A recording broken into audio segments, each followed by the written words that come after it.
Ops, teka lang muna kapatid, huwag ka muna mag-scroll. Hirap na hirap ka rin bang magpatawad? Isa ka rin ba sa mga may tagline na, "You cannot fix a broken glass." And yet, you are a Christian. Alam mo ba kapatid na bilang Kristiyano ay mandatory sa ating magpatawad? Kristiyano ka man o hindi, kailangan nating magpatawad. Oo nga't hindi patas, oo nga't hindi tama dahil nagawan tayo ng masama, oo nga at naargabyado tayo. Pero biblically speaking, we as Christians are to forgive.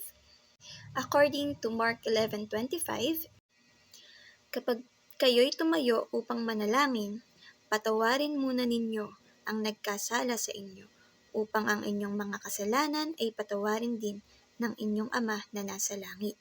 Praise God. So sabi dito, forgive them. Para ano daw po? Para daw po patawarin din po ang ating mga kasalanan ng ating Amang nasa langit. Kapatid, it's not just an option. Hindi rin po ito suggestion. Ito po ay isang malinaw na spiritual requirement. Na kapatid, buhat tinanggap natin si Kristo sa ating mga puso at sa ating mga buhay, it is an order to forgive. Pero siguro most of the people will say na, tao lang naman ako, nagagalit. Yes kapatid, tama ka doon. And that is valid. Pero you also have to know that the time you have accepted Jesus as your Lord and Savior, meron na pong fruit of the Holy Spirit sa'yo that will tell and push you to forgive. Patawarin ang mga taong gumawa sa'yo ng masama. Regardless of what, mag-sorry man sila sa hindi, magpatawad ka pa rin. Alam mo ba kapatid na ang unforgiveness ay humahadlang sa panalangin? Yes, you can still worship, dance, pray, or even preach.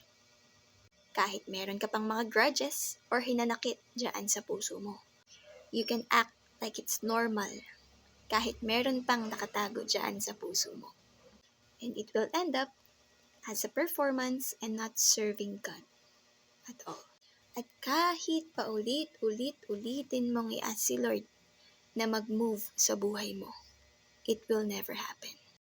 At kahit anong iyak pa yung gawin natin, as long as the unforgiveness is there, walang mangyayari kahit anong panalangin natin. Bakit? Kapatid, He is waiting for you to release that unforgiveness and turn it into a full surrender. Napakarami nating excuse. Pero ang totoo, tinatago lang natin yung sugat dyan sa puso natin. We are acting like we forgave them. But in reality, nakatingin pa rin tayo sa lamat, sa cracks na iniwan ng mga nangyari. Tatanungin kita kapatid. Kapatid, si Jesus ba nung nagpatawad, tiningnan niya pa rin yung kasalanan natin? Di ba hindi?